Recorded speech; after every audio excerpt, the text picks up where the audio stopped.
Assalamualaikum warahmatullahi wabarakatuh.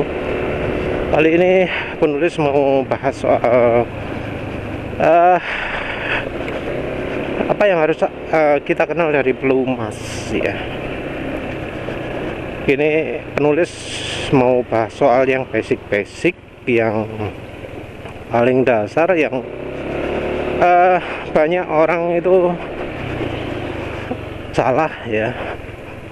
Salah itu dalam artian nggak sesuai dengan omongannya pabrikan, omongan dari website resmi, omongan dari industri pelumas, omongan dari apa ya, akademis.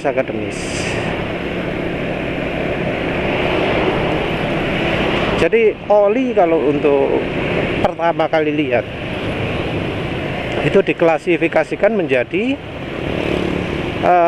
oli mobil, oli motor, oli mesin diesel. Kita ngomong oli mesin aja ya, karena oli mesin pun kompleks.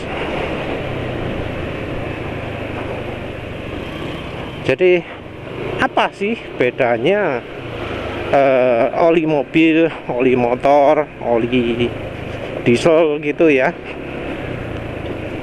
Oli mobil ya menurut penulis mobil bensin, mobil penumpang ya. Oli diesel ya sebenarnya dibagi-bagi lagi antara yang kendaraan berat dengan yang kendaraan yang butuhnya kencang. Sebenarnya ada beda. Tapi ya harusnya kalau yang namanya oli motor itu punya kemampuan untuk dipakai di RPM tinggi. Kalau oli mobil itu bisa awet lama. Kalau oli diesel itu fokusnya menahan tekanan yang sangat berat dan jauh lebih lama lagi. Harusnya seperti itu. Lama itu adalah satuan puluhan ribu kilometer. Jadi kalau oli motor maksimal itu 10.000. Kalau kita ngomong motor kelas cc rendah ya. Kalau yang 4 silinder ke atas itu biasanya awet malah ya. Ada yang sampai 15.000 segala. Untuk mobil itu 10.000. Ada yang sampai 20.000, ada yang sampai 25.000 kilometer. Kalau oli diesel, oli HDO ya, itu ada yang sampai 80.000 atau lebih.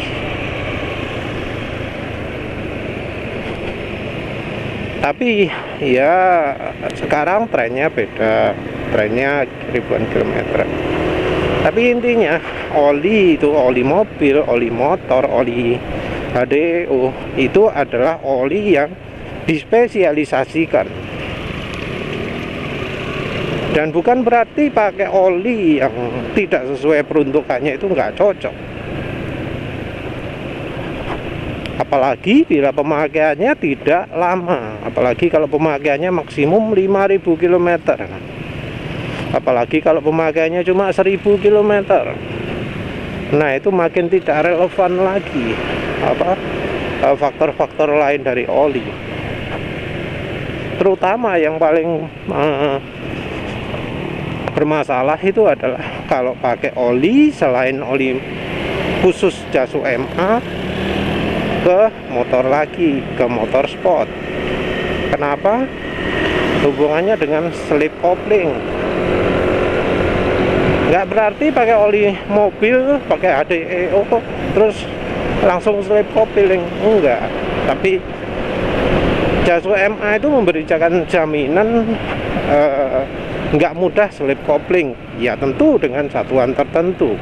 Karena bisa jadi malah ada yang merasakan pakai HDO lebih sip, pakai PCMO lebih sip, lebih nggak slip coupling, itu ada.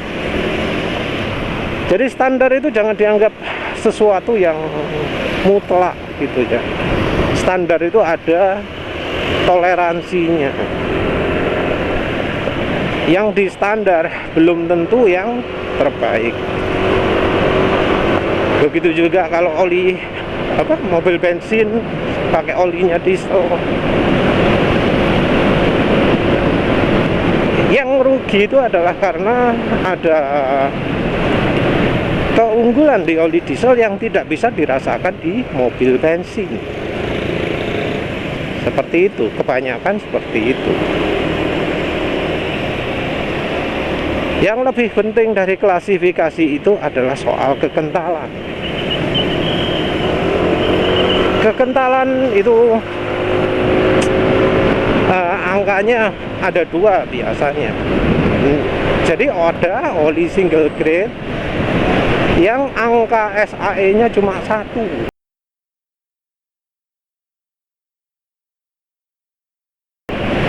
Single grade itu artinya olinya nggak ditambahi apa-apa, sehingga kekentalannya masih alami, masih natural.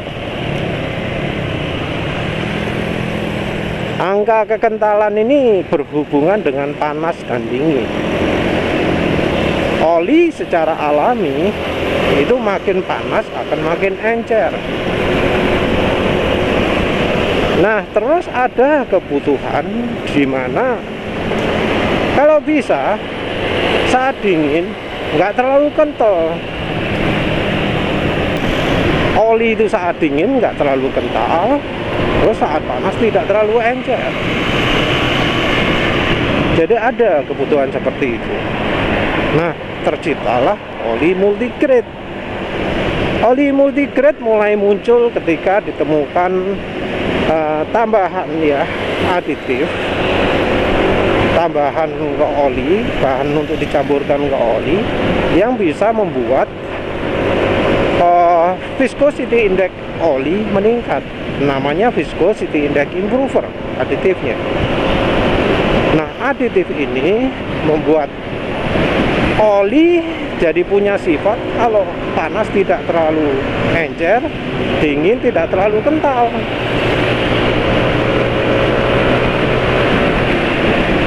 Jadi punya sifat seperti itu olinya.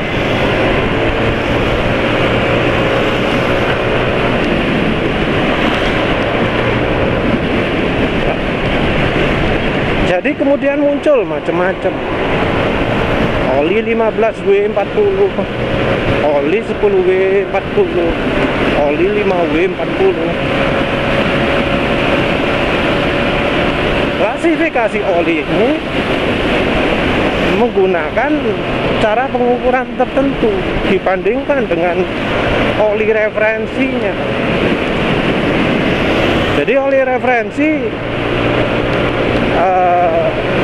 punya kekentalan sekian sampai sekian. Kalau suhu rendahnya itu sampai sekian, maka ketemu dibanding dengan referensi. Kalau lebih rendah, maka jadi angka yang lebih kecil. Nah, kekentalan ini biasanya dibagi 2 ya. Untuk mengukur kekentalan dibagi 2.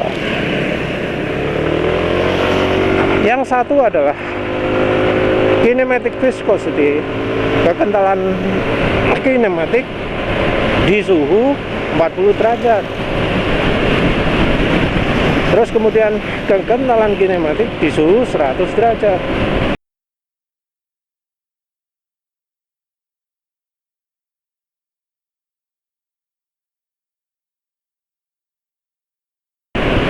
Ada juga standar baru KTHS, yaitu kekentalan di suhu 150 derajat dalam kondisi olinya di-share-share, dikocok-kocok. Tapi yang banyak dipakai itu adalah KV40 dan KV100.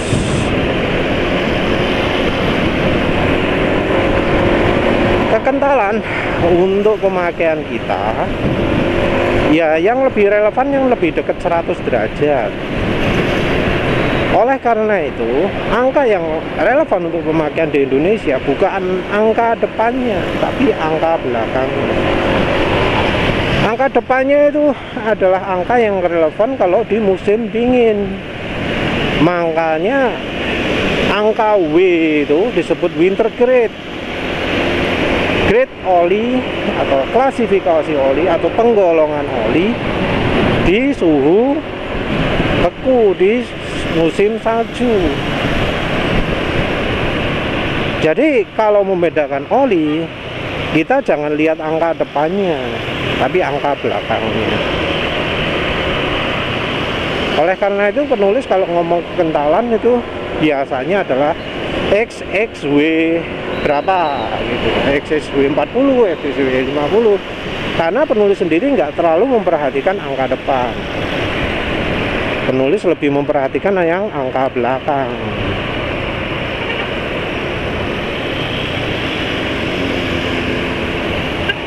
Jadi itu yang penulis perhatikan.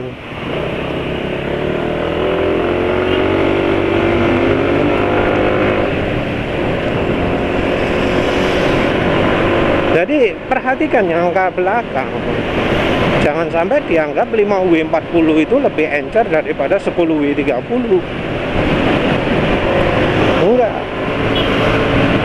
5W40 itu lebih kental daripada 10W30 kalau untuk kita. Karena pemakaian kita suhunya lebih dekat ke 100.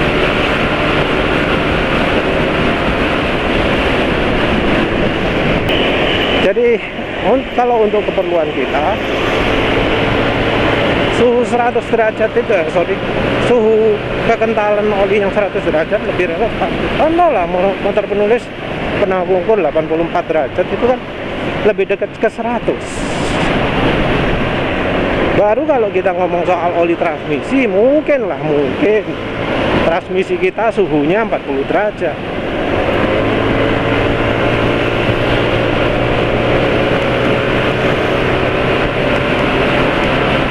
Nah, kekentalan ini penting karena kita di Indonesia suhunya relatif panas dan oli itu bisa berubah drastis kekentalannya sesuai dengan temperaturnya. Jadi kalau oli encer itu bisa terlalu encer kalau misalnya untuk pemakaian kita, karena misalnya suhu kita itu 30 derajat gitu ya, suhu mesin akan mengikuti suhu sekitar juga. Suhu akan lebih panas daripada ketika motor dipakai di suhu 25 derajat. Tapi suhu sekitar itu mempengaruhi suhu kerja mesin juga. Karena untuk kondisi yang sama, panas yang disebar mesin ke lingkungan, panas yang panas yang diserap lingkungan dari mobil kita itu beda. Kalau di lingkungan lebih dingin, otomatis mesin akan lebih dingin. Jadi kita nggak bisa samakan dengan misalnya Jepang ya. Jepang suhu udaranya paling banter 25 derajat. Rata-rata anggap aja 22 derajat. Nah, apa sama dengan misalnya kalau kita ini atau penulis gini, suhu sekarang misalnya anggap aja 33 derajat, apa sama? Ya nggak sama. Oleh karena itu ya, oli kekentalan di Jepang misalnya disuruh 10W30, kita lihat angka belakangnya 30-nya itu nggak bisa diterapkan di Indonesia. Penulis nggak bisa pakai oli 10W30. Mungkin ada yang ngomong, oh itu NMAX, mesinnya aluminium, butuh oli yang lebih kental. Ya memang itu ada juga. Kalau mesin aluminium memang ya butuh oli yang lebih kental lah ya. Tapi tetap terpengaruh suhu juga. Kayak contohnya sekarang penulis pakai oli 10W40 ya. Terus penulis tambahi juga minyak jagung 20%. Encer nih, encer. Mesin nggak bisa betul-betul senyap, nggak bisa. Ada suara kasar dari mana-mana. Walau ya karena penulis tambah minyak jagung, film strength-nya bagus, masih lebih senyap dari motor-motor lain. Karena tambah minyak jagung juga habis dipakai ngebut tadi, ya masih lebih halus dari motor-motor lain. Nah ini hubungannya dengan film strength. Nanti film strength.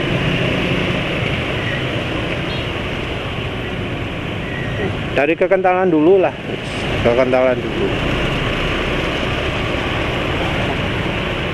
Ya sekalian lah jelaskan. Oli, kemampuan oli itu ditentukan dari bahan utama olinya. Jadi yang membuat oli itu bisa melumasi mesin adalah karena bahan olinya, cairan olinya bisa melapisi antara kedua permukaan logam yang bergesekan.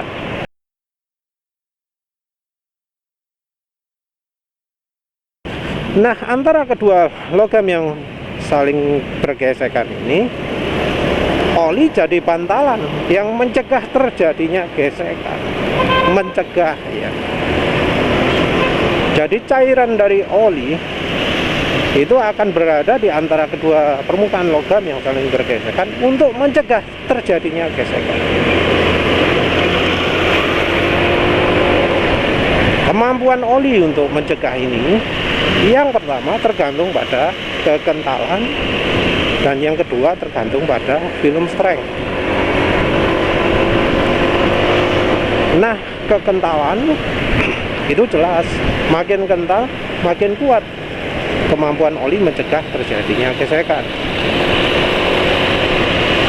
Nah, untuk film strength ini lebih rumit lagi, tapi bahan oli yang mempunyai film strength bagus akan mencegah oli mencegah logam saling bergesekan secara langsung.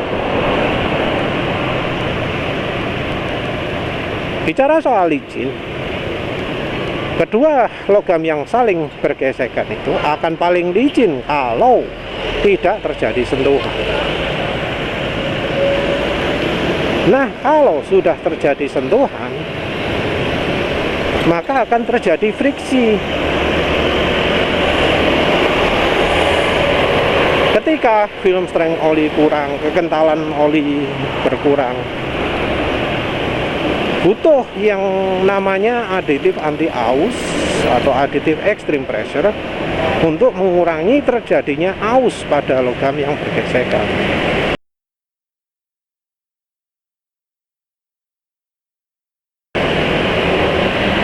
Nah, anti-aus ini merupakan aditif bukan cairan, tapi padatan yang larut di oli. Aditif ini bisa berubah ZDDP, kandungan zinc gitu ya, atau aditif EP, bisa molybdenum, tungsten, titanium, kayak gitu. Aditif ZDDP atau moli ini akan membentuk lapisan yang terjadi karena gesekan tadi, gesekan antara logam dengan logam. Jadi ketika oli sudah tidak mampu melindungi, terjadi gesekan. Gesekan ini menimbulkan panas. Panas dan tekanan yang terjadi akan membuat padatan atau logam yang terlarut di oli itu akan bereaksi kemudian membentuk lapisan padatan. Dia akan terjadi reaksi kimia terus atau fisika ya, terus akan membentuk lapisan baru pada logamnya.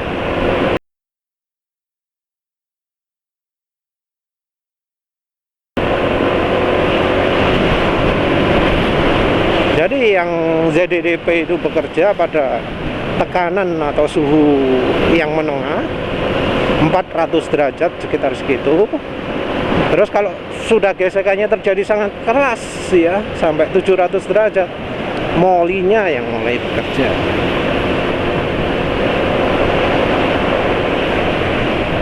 Nah, jadi seperti itu prinsip kerjanya.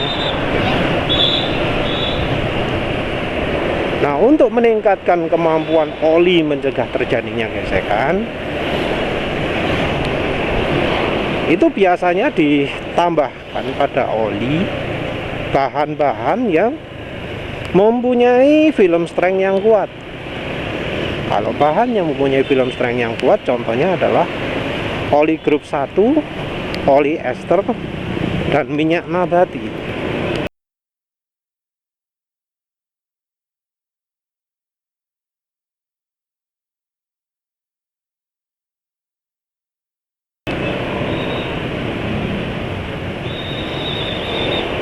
Nah, ini akan membantu meningkatkan film strength, membuat komponen logam tidak saling bersentuhan.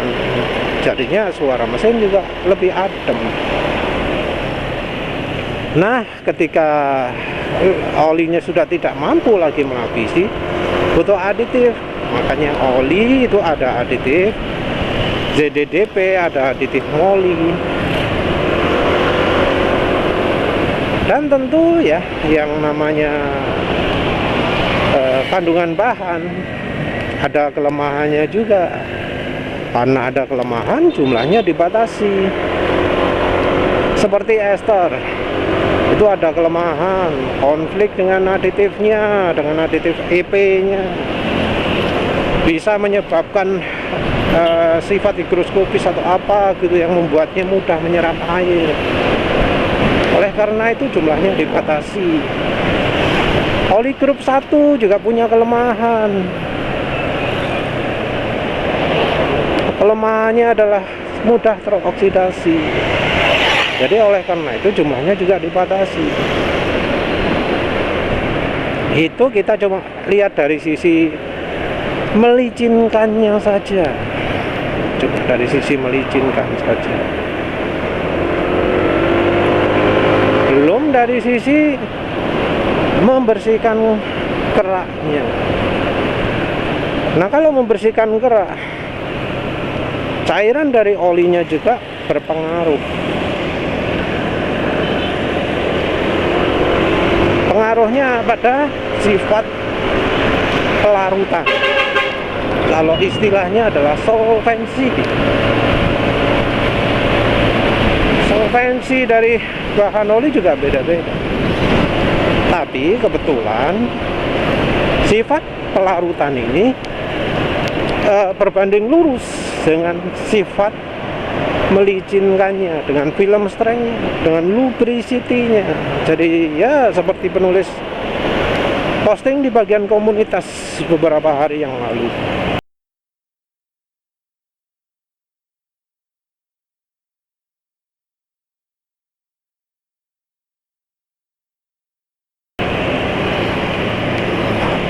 Solvensi dan lubricity merupakan sifat yang saling berkaitan. Itu diposting oleh majalah pelumas Eropa, oleh majalah industri pelumas Eropa. Ngomong seperti itu.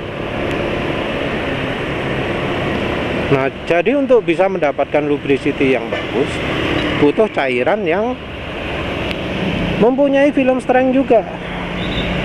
Jadi saling berkaitan. Kotoran itu bisa larut ke oli, tergantung dari seberapa besar sifat solvensinya, sifat pelarutannya. Makin baik sifat pelarutannya, makin banyak kotoran yang bisa dibawa oleh oli, yang bisa larut di oli. Apa konsekuensinya kalau nggak larut di oli? Ya mengendap, membentuk sedimen, membentuk sludge gitu ya, karena nggak bisa nyampur ke oli. Tapi pelarutan saja tidak cukup, harus ada bagian yang memecah kerak, jadi kerak yang ditimbulkan dari pembakaran itu kan padat ya. Nah, untuk memecah ini butuh yang namanya deterjen. Deterjen jangan disamakan dengan sabun cuci ya. Deterjen itu adalah istilah, dan arti dari deterjen di dunia pelumas itu adalah cairan kimia, bukan padatan kimia yang akan bereaksi terhadap kerak karbon, terhadap sesuatu yang memecahnya jadi butiran kecil-kecil.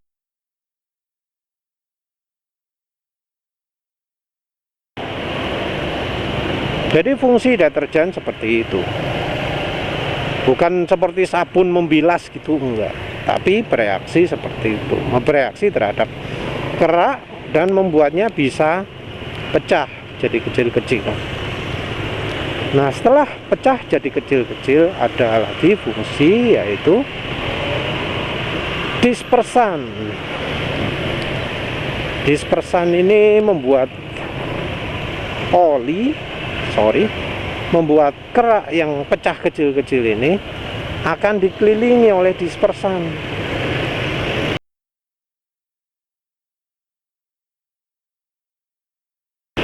Karena dikelilingi dengan dispersan, membuatnya jadi melayang, membuatnya jadi lebih mudah larut ke oli. Nah, lebih mudah larut ke oli. Tapi olinya sendiri punya sifat solvensi, sifat kemampuan pelarutan. Membuat lebih mudah larut ya bakal lebih cepat larut kalau olinya punya sifat pelarutan yang baik. Apalagi banyak orang yang salah ya, yang berpendapat bahwa API itu merupakan standar tertinggi. Enggak. API itu adalah standar minimal, standar yang ya kalau ingin mesinnya bisa jalan sesuai dengan batas minimal harus punya kemampuan tertentu. Nah, standar API nggak mungkin dibuat terlalu sulit sehingga pabrikan oli nggak bisa membuatnya. Pasti ya kan, ya ada celah-celah gimana caranya agar oli lulus.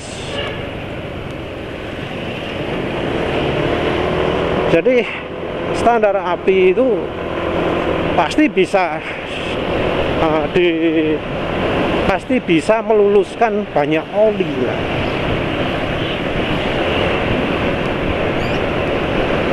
Standar API sendiri tidak membuat oli yang punya standar API itu, yang lulus standar API itu paling baik. Enggak, karena ada beberapa sifat yang mungkin kita sendiri nggak butuh. Contoh, salah satu standar di API itu adalah pembentukan deposit di knalpot, di catalytic converter ya, di saringan knalpot yang fungsinya adalah untuk mengurangi emisi. Jadi saringan knalpot catalytic converter itu akan membara sehingga asap yang semua yang di situ akan bereaksi lebih sempurna, terjadi penyempurnaan reaksi. Karena penyempurnaan reaksi, maka yang asalnya hasil gas pembakaran tidak sempurna jadi lebih sempurna. CO-nya jadi CO2, ozonnya jadi O2, NOx-nya jadi NO2 atau bagaimanalah gitu. Jadi lebih stabil. Karena lebih stabil jadi lebih tidak membahayakan. Yang masalah adalah beberapa aditif di oli itu bisa merusak di satu atau lain hal.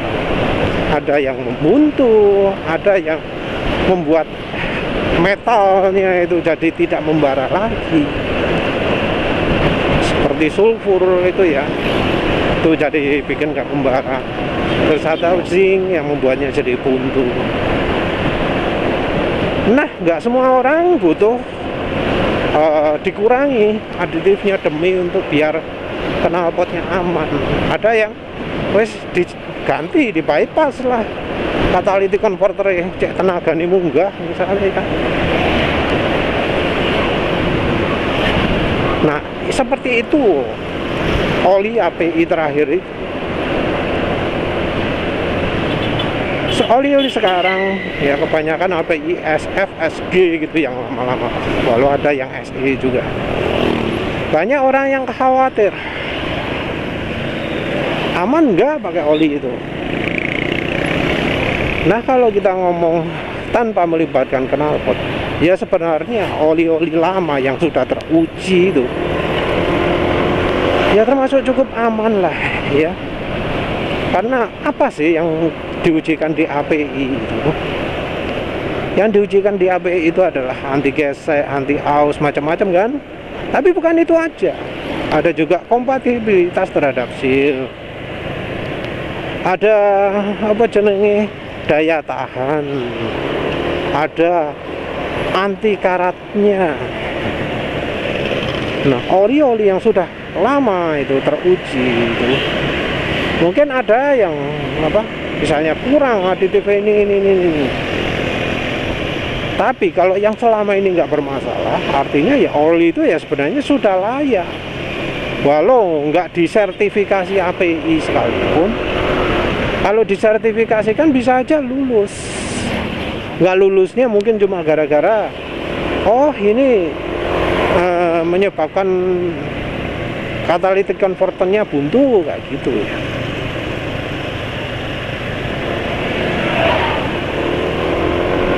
Nah, apalagi ketika sekarang ini banyak sekali oli di pasaran yang tidak mencantumkan label API.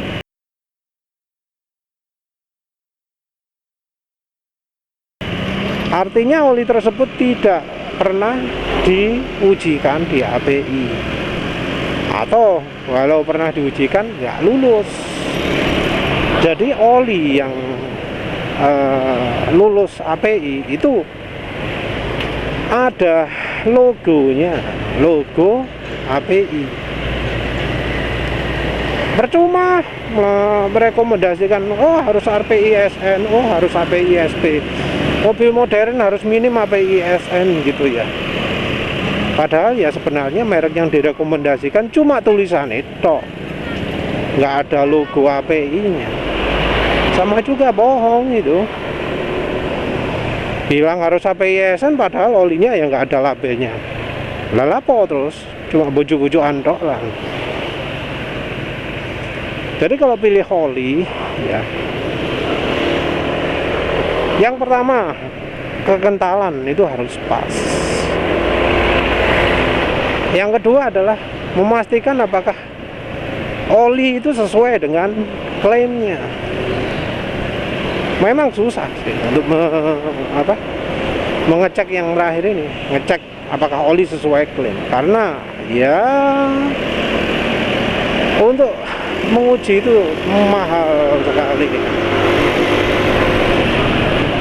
Untuk tahu oh apa benar oli ini 15W40 beneran, oh apa benar oli ini kalau setelah dikocok 100 kali gitu masih tetap grade-nya gitu kan.